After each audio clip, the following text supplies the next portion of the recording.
Tyler Durden pulls out his gun from Jack's mouth and walks to the window.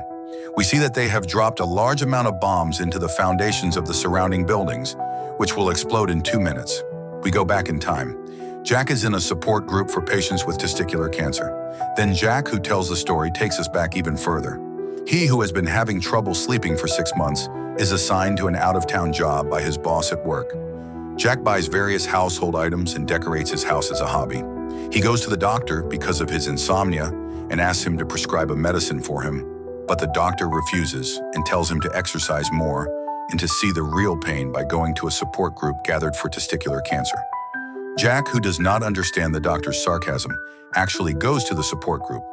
After listening to one of them's story, they are asked to become a couple, and Jack meets Bob, whose breasts have grown too much due to his hormonal treatment. After the man cries, Jack cannot hold himself back and starts crying. That evening, Jack, who has an uninterrupted sleep, becomes addicted to the support group meetings and starts going to each one. He uses different names in the different meetings he attends. Regardless of the reason, he feeds himself and relaxes by starting to cry without even opening his mouth. With the meditations they make him do, he even imagines himself in a cave with a penguin. Then, while he and Bob are hugging each other again, a woman named Marla Singer comes to their group meeting. Jack has seen this woman in several other group meetings as well. When Jack realizes that this woman is also attending the meetings despite not having the same reasons, he can no longer cry and returns to having trouble sleeping. He begins to hate the woman and imagines himself yelling at her in front of everyone. When he sees Marla again in his cave during his meditation, he can't stand it, and when they ask everyone to find a couple, he chooses the woman and threatens her that he will reveal that she attends all these meetings for no reason, but she says that she will do the same for him too. Marla comes to these meetings for food and drinks. Jack tells her that he starts to have his sleeping problems again in presence of a faker like him, and offers her to divide the group meetings between them every week. In the meantime, Marla, who buys clothes from the laundromat and sells them to a shop, accepts this. Jack finally says that they should give each other their phone numbers in case they want to switch the days later. Jack travels a lot for his job. He finds himself on planes, on the road, in airports, and in hotels. He eats the same ready-made meals and uses the same cosmetics. His profession is recall coordinator. He investigates the accident caused by the vehicle produced by the company he works for and decides whether or not they should initiate a recall. After telling this boring job to someone he sits next to on the plane, he wants his plane to crash and even imagines it. Then he suddenly wakes up. Tyler Durden is sitting next to him in his red jacket and sunglasses. He reads the emergency exit procedure and gives the paper to Jack. Tyler, who has exactly the same briefcase as Jack, tells him that he produces and sells soap and gives him his business card. Then he adds that he can even produce bombs using any simple household item due to his profession and takes his bag and leaves. Jack learns that his bag was confiscated by security guards because it was vibrating. At this time, he sees Tyler getting into a red car and driving away. But as Tyler drives off, someone shouts, "That's my car!" Jack returns home to find his condo has been blown up, but when he tries to enter the building, he is turned away by the guard. He finds Marla Singer's number in his belongings. He later learns from the police that the pilot light might have gone out. They also adds that gas had been released and filled the entire apartment. Then the refrigerator's compressor could have clicked on. Jack calls Marla from the phone booth, but then hangs up without saying anything. Then he enters Tyler's number from the business card that he got from him. Jack and Tyler meet and go to a bar. Jack complains about such a thing after carefully selecting and buying all those household items. Tyler says that he shouldn't be upset about this and that modern pieces are not to make a person perfect. When they leave the bar, Tyler says that Jack can stay at his place and asks him to punch him. Jack intervenes at this time and tells us, the audience, about Tyler and says that he is a projectionist. He works at night when everyone is asleep. Since he arranges the reels of the films, he sometimes inserts pornographic frames that appear and disappear for a moment. Jack also tells us that Tyler sometimes works as a banquet waiter at the luxurious Pressman Hotel and that he damages the food in various ways. Then we return to the bar. Jack doesn't understand Tyler's request, but when he sees that he insists, he punches him in the ear. Leaning in pain, Tyler catches Jack off guard and hits him in the stomach. Jack says that it hurts, but he likes it and asks Tyler to hit him again, and they attack each other. After the fight, they have drinks and then go to Tyler's house. The house is very old, as if it has been abandoned, in a dilapidated state. The stairs are about to fall apart. Tyler shows Jack his room. The bed is like iron. The water doesn't run. They have breakfast the next day. In the evening, they fight in front of the same bar and attract the attention of a few people. Jack starts to have wounds. They have to cut off the power every time it rains. They fight in front of the same bar again, and this time more people start watching. Since no one lives in the immediate vicinity, they play golf comfortably. The rain leaks through the ceiling and soaks the whole house. While Tyler rides his bike inside, Jack tries to read something. When he goes to work, he has a hard time even hearing his boss. While chatting with Tyler in the bathroom, they talk about their fathers and their past lives. They continue to work in the morning and fight with the team that has become even more crowded in the same spot in the evening. Jack sees Marla while walking down the street one evening and continues on his way. He cannot concentrate on meetings at work and attracts attention because of his injuries. One evening, he and Tyler enter the same bar. Its manager turns off the lights, asks everyone to evacuate, and takes Tyler and Jack, along with a large group, to the basement. Tyler takes off his jacket and lists the rules of the fight club he and Jack founded together. The first two rules are that talking about the fight club is forbidden. While he lists more, the ones who are going to fight prepare themselves for it. Then the two men fight. One knocks the other down twice, then the other attacks. The fight continues until one of them gives up. Although Jack sees the people in the fight club in daily life, he does not talk to them about it. Jack and Tyler walk down the street, get on the bus, and make fun of the body ads they see. We see Tyler fighting someone, beating the guy up until he gives up and defeating him, to the cheers of everyone who is excited. Jack watches with pleasure. Jack's fight then begins. His opponent knocks him down and takes his arm behind him, hitting his head hard on the ground several times. Jack gives up because his eye is badly injured. He goes to the hospital and gets stitches. While he is brushing his teeth, his tooth falls out because of his fights at the fight club. One day, Marla calls the phone at Tyler's house, reminding Jack that he gave her this number as a forwarding number and asks why he doesn't come to the group meetings. Trying to talk without Tyler noticing, Jack tells her that he found another club and doesn't give any details. When he sees that Marla, who has taken too much medication to commit suicide, is very talkative, he leaves the phone on and walks away recklessly. Jack, who sees Marla in his dream, wakes up suddenly and sees that Tyler's room door is closed for the first time. He sees some condoms in the bathroom. While having breakfast in the kitchen, he sees Marla and asks the woman in surprise what she is doing in this house. Marla, who gets angry at this, takes her things and leaves. Tyler comes and tells Jack that he has great friends and that he noticed someone talking on the other end of the phone he left on the hook yesterday. Then Tyler goes to Marla's apartment, who is still under the influence of drugs. When they realize from the sirens that someone has called the cops, they quickly get out of there. The cops think they are neighbors and pass them, then shout at the woman not to commit suicide in front of her apartment. When they get home, Marla tells Tyler that if she sleeps through the night, she could die. We go back to the kitchen. When Tyler asks Jack if he has feelings for Marla, Jack says he doesn't. He doesn't like the fact that Marla has taken over the house after the group meetings. Tyler asks Jack not to tell the woman about him or what is going on in this house. Jack works out and then reads in bed when he is exposed to Tyler and Marla's noisy intercourse upstairs. He turns off the power because of the rain. When he goes upstairs, he hears the noise getting louder and Marla screaming more, so he tries to peek through the doorway, but Tyler opens the door and asks him if he wants to continue. Jack declines and goes to brush his teeth. Jack, who writes haiku poems at work and emails them to everyone, is asked by his boss to take the day off and then come back to work after he pulls himself together because there is blood on his shirt and he is smoking inside. Jack casually walks past the other employees and goes to Tyler's house, where Tyler and Marla's noise continues. While he is cleaning his clothes, the phone rings and he learns from the detective that the fire in his previous condo was caused by homemade dynamite. At this time, Tyler comes to him and asks Jack to confess that he did it himself. The detective asks Jack if he has an enemy who could have done this. Before Jack can answer clearly, he states how sorry he is about his condo, while Tyler asks him to confess and leaves. When Jack returns to wash his clothes, Marla comes to him and says something. He can't focus on that.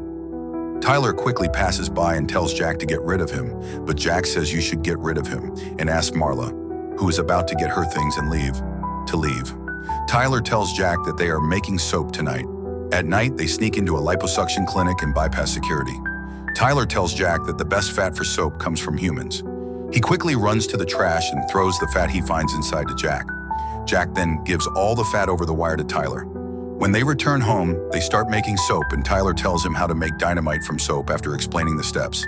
Then he takes Jack's hand, kisses it, and pours chemicals on it so that he can understand what it is like to hit rock bottom and the feeling of losing everything. Jack, writhing in pain, tries to save himself but can't. He tries to think of himself in his cave with Marla, with what he learned in meditation, but Tyler doesn't let go of his hand, wanting him to focus on here. He shows that he has the same wound, and when he sees that Jack has surrendered, he pours vinegar on his hand and neutralizes it. Then we see Tyler and Jack selling the soap they produce to department stores. While Jack is at work, his boss comes and asks if he wrote the paper with the rules of Fight Club on it. Jack threatens his boss in a veiled way, as if he were talking through Tyler's mouth, and takes the paper. When he answers his ringing phone, he hears Marla asking him to check her breast for a lump. When he goes to the woman, we see that she takes the food belonging to dead people. When they go inside, Jack checks her breast but doesn't find anything. As he goes outside, he sees Bob from the group meetings, and seeing that the man is better now, he asks why. Bob says that he can't talk about it because of the first 2 rules of the club he just joined, and they realize that they go to it on different days. Then we see the 2 of them fighting in the Fight Club. Bob jumps on Jack and makes him give up. Tyler gathers the club and gives them a speech about the state of their generation. Meanwhile, Lou, the owner of the bar they are in the basement of, arrives. When he learns that the manager of the bar gave them the place without his knowledge, he gets angry and asks them to leave. When Tyler refuses, Lou punches him several times in a row. When he sees that he doesn't stop, he responds by kicking him in the stomach. As Tyler starts laughing like crazy again, Lou punches him much harder this time, silencing Tyler and knocking him to the ground. However, when he turns around, Tyler jumps on him, knocks him to the ground, splashing all the blood on his face and asking him to let them use the place. When Lou realizes that he cannot get rid of him, he accepts this and quickly leaves. Tyler sits down with the help of the club members and tells everyone to start a fight with a stranger they do not know as homework and lose on purpose. Then we see different members trying to provoke several people at the car dealership, auto repair shop, and the entrance of a building. But they fail because most normal people don't want to get into a fight. Jack goes to his boss's office to meet him and threatens him with revealing the company's confidential information, and in return for not doing so, he demands that his salary be paid even if he doesn't come to work. His boss gets angry and fires him, and when he sees that he doesn't go, he calls security. Jack suddenly starts hitting himself. First, he knocks himself on the table, then he throws himself on the shelves. Then he crawls to him, and when the security opens the door, he speaks as if he's begging his boss not to beat him anymore. Jack leaves the office with his face covered in blood, accompanied by security. He has also received the payments he requested and is now able to cover the expenses of the Fight Club for a long time. We see another fight. Then Tyler gives everyone their homework in sealed envelopes. Some break things on the roofs of houses, some interfere with posters, some damage products in markets. Tyler and Jack reverse a spiked road trap, hit cars with sticks, some drug the birds to make them leave more feces, some change the brochures on airplanes, some damage products in a computer store, and Tyler archives the news about all of these.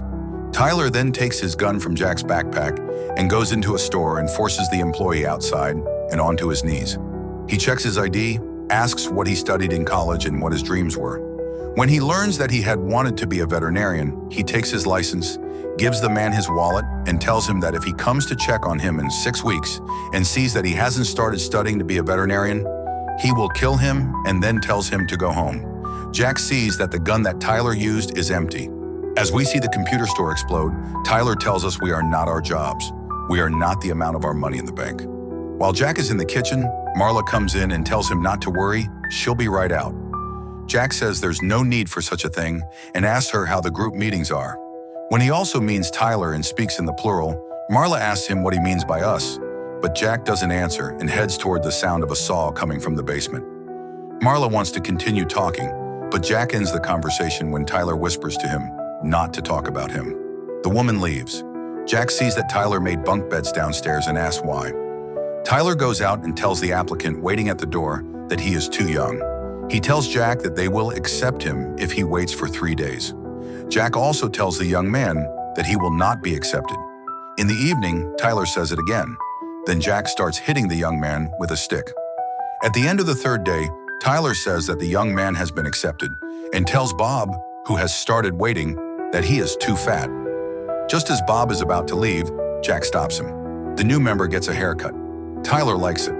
Then the new member shouts at Bob and another applicant waiting at the door and tells them why they will not be accepted. While the members of the club are doing work in the garden and inside, Tyler gives them a motivational speech. One day, Jack goes to Tyler's house by bus and sees everyone sitting in the living room and asks Tyler what they are celebrating. When he goes to the living room with the drinks, he sees that there is vandalism news on TV thought by the commissioner as related to boxing clubs. When he sees that a building has been set on fire, he in surprise asks the others what they did. At an event organized to reduce crime, the commissioner goes to the restroom. We see the members of Fight Club disguised as employees. They all gather and go after the man. When the commissioner opens the restroom door, Tyler appears in front of him and knocks the old man down in an instant and drags him inside. Jack looks at them as if he doesn't know what's going on and goes after them. The club members tie up the man's mouth and body. Tyler tells the commissioner to stop his investigation and to announce to the public that there is no underground society, adding that the members are everywhere and can get him whenever they want. Jack is shocked. They untie the commissioner. When they get outside, Tyler splits the group in two and tells them to go in different directions. We watch Jack and a blonde member fight. Jack takes a few punches, but then he quickly knocks his opponent to the ground, gets on top of him and starts throwing heavy punches. The crowd stops their initial cheers and shouts when they see that things are getting serious. Tyler puts on his jacket. Jack gets off his opponent. Even Tyler is surprised by Jack's condition. He tells the others to take the guy to the hospital. They go outside with Jack and two other members in the rain and get into a car that a club member stole from the airport parking lot. Tyler asks Jack what's wrong. Jack asks him why they didn't tell him about the vandalism attack they called Project Mayhem that made the news in the attack they did on the commissioner. The people behind the car say in sync that the first rule of Project Mayhem is that you're not allowed to ask questions. Tyler mentions that Fight Club had a beginning in the basement of the bar, and that now this project has been named Project Mayhem, where they have just started. When Jack says that he should have told him this, Tyler tells him that he can decide his own involvement and that it's bigger than both of them. He narrowly avoids having an accident. Then he gets angry at Jack's objections and changes lanes and drives towards oncoming vehicles, while asking the members behind what they want to do before they die and directing the same question to Jack. Jack tries to turn the steering wheel but can't. Oncoming vehicles change lanes at the last moment and prevent the accident. When Jack shouts that he is tired of all this, Tyler says that he is the one who blew up his condo and that he should let go. As Jack backs off, Tyler lets go of the steering wheel, steps on the gas, and puts on his seatbelt. The vehicle slowly starts to drift off course and eventually hits a vehicle and falls down. Tyler and Jack get out of the vehicle and get the other members out too. As Jack dozes off, Tyler mutters something to him and leaves. Jack wakes up to find Tyler neither around nor in his room. He then goes downstairs and sees a large crowd in the house, everyone busy with something to do, some training new members, some carrying things, and some working on registration on the phone. When he tries to look at a document in the place where the business is conducted, one of the members stops him, stating that everything is under control. When Jack asks where Tyler is, he is confronted by the first rule of Project Mayhem. He gets his drink and goes outside and encounters Marla. The woman asks if she can come in. Jack tells her that Tyler is gone, and she leaves. At that moment, Jack hears a noise and runs towards it and sees that they are carrying one of the members and putting him on the table. When he asks what happened, he learns that a police officer they came across while running away after performing one of the operations shot Bob in the head. One of the members offers to bury the man because he is evidence, but Jack says that he is not evidence but a person with a name. The members misinterpret this and think that everyone who dies for Project Mayhem will be remembered by their name, and they start shouting Bob's name without hearing Jack asking them to stop. Realizing that there is nothing he can do, Jack quickly goes into Tyler's room and tries to find where he could be. In the meantime, he hangs up the phone when he sees the detective's name. He starts to visit all the cities and bars that he saw on Tyler's tickets. Even though he gets the answer that they can't help him, they act as if they know him and address him as Sir. He goes to not only the bar, but also the clothing store too. However, he does not get any results. Everywhere he goes, it's like Tyler has opened a franchise of Fight Club. Some of the people he meets talk about him as if he's a legend. Jack feels like he's always one step behind him. He then goes to a bar and sees the employees silently saying Bob's name. The manager of the place calls him Sir, and when Jack asks him if he knows him, The man tells him that they talked at the shop just last week, that he left the scar on his hand, and that he is Tyler Durden. Jack goes straight to his hotel and calls Marla on the phone and asks her if they have ever been together. The woman complains that he does this all the time, that he makes love with her one day and avoids her the next and calls him Tyler. Then she says, "I'm coming over," and hangs up. At that moment, Tyler appears on the other side of the room. He tells Jack that he broke his promise not to talk about him to the woman. Jack asks him why people think he is him. Tyler tells him that he knows it too, and makes him realize that they are the same person. Jack starts to recall images from his memories. He sees the moments he thought Tyler did, but in fact he did. Tyler tells him that he is the embodiment of all the qualities Jack wants to be. He tells him that Marla is about to learn too much and that it is dangerous for their operation. Right at this moment, Jack faints. As he wakes up and is about to leave the hotel quickly, he is called by the attendant to pay for the phone calls. All of them were made during the interval in which he was unconscious.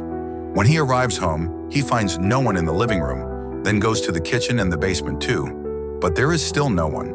He finds traces of dynamite being made around. He wants to call the relevant targets of the operation and warn them, but the club members are the ones who answer him on the phone again. He cannot do what he wants anywhere. Jack then goes to Marla and learns that the club members who were melting their fingertips with lye kicked her out of the house. When they go to a restaurant, the waiter addresses him as Sir, stating that the restaurant will cover the cost of their orders, and the other employees nod to him. Jack tries to convince Marla, telling her that he cares for her, but that she needs to get out of town because her life is in danger. Marla calls him Tyler, telling him that she loves him, but that she can't take him anymore, and walks out. Jack stops a bus and gives Marla money, asking her to get on the bus and get out of town and not to tell him where she's going. Jack then goes to the police station and asks them to arrest him. We see him confessing his crimes to the detective he spoke to on the phone before. He tells them all about the club, its members, the house they meet in, Bob's body buried in the backyard, and more. He says that their targets are the credit card companies, so that all debt records will be erased and chaos will be created. Detective Stern goes outside to make a phone call. The other 3 police officers inside address Jack as Sir, revealing that they are from the Fight Club, and state that Tyler told them to cut off the balls of whoever tries to prevent their operations, even if it is Tyler himself. When they put him on the table, Detective Stern says that Jack's information is verified and calls one of the officers to him. In the meantime, Jack takes one of the other officers' gun and gets rid of them. He takes the files and leaves the building without being noticed by anyone, and starts walking down the street. After running for a long time, when he is about to reach one of the targets, he sees a police car passing by with its siren blaring. He throws the files in the trash and tries to enter the building. Tyler appears behind him and makes fun of him. Jack tries to open the door by dragging a bench, but he can't, and shoots Tyler, who is still making fun of him after suddenly appearing inside the building. He enters through the broken window, and when he finds the white car left in the parking lot of the building, he realizes that the timer of the bomb inside has already started ticking. When he wants to destroy it, Tyler reappears and tells him that there are bombs in 10 more buildings and that it is not possible to stop all of them, and that their members, who are security men, have evacuated the buildings, so they will only blow up them without killing anyone. Jack says that if Tyler knows which cable is which, he will know too, and stops the bomb by pulling one of the cables. Tyler gets angry at this and throws him out of the car, locks the door, breaks the key, and throws him away. Jack points a gun at him and shoots the car window. He appears to be talking to himself on the security camera. Tyler walks up to him, and when the second bullet fired into his chest doesn't work, he punches Jack and knocks him to the ground. When he tries to escape again, Tyler suddenly appears in front of him and knocks him to the ground again, punches him and slams him around, then throws him through the window of the security cabin. He drags Jack out from the car he was trying to get under, beats him, and when he sees him trying to attack him with a stick, he gets even angrier, and after knocking him to the ground once more, he drags him by the hair and throws him down the stairs. Then we come back to the scene at the beginning of the movie. Tyler asks him if he has anything to say, and when he doesn't get a certain answer, he takes his gun out of Jack's mouth and walks towards the window. He grabs Jack from his chair and pushes him toward the window and tells him that they will soon watch the collapse of economic history. At this time, Jack sees the Fight Club members holding Marla by force on the street and asks Tyler to stop. Tyler tells him that not only he wants this, but both of them do, and that Jack created him to be better, and he did nothing but try to provide this. When Jack cannot convince him, he realizes that the gun seen in Tyler's hand is actually in his own hand and points the gun at his own head. He finally manages to get Tyler's attention and puts the gun in his mouth and shoots. Tyler, saying he smells something strange, has a bullet wound on his head and collapses to the ground and disappears. Jack is not dead. The Fight Club members come there and ask him if he is okay. Jack gets up, barely speaking, and says that he is okay. When they bring Marla, he tells them to leave her and go downstairs. Marla looks at his wound, trying to understand what happened. Jack tells her that everything will be fine and holds her hand as they watch the buildings begin to collapse from the bombs exploding. And finally, as if he's not dead, with one of those dirty pictures that Tyler likes to put in movies appearing on the screen for a very short time and then disappearing, the story ends here.